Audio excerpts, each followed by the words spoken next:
Hi guys, welcome back to our channel. In this video, I'll be showing you the procedure to cancel Canva Pro and keep your design. Canceling your Canva Pro subscription is non-destructive process. Your design and accounts will remain safe. So what you need is you just want to log into your Canva account using your web browser. Once you're logged in, you then need to tap the profile at the very top left corner of the screen.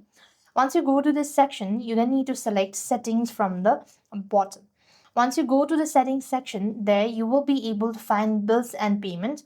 So basically, you want to go to the bills and payment section and tap in the sidebar. Next to your subscription, you want to tap on the three dot and select cancel plan.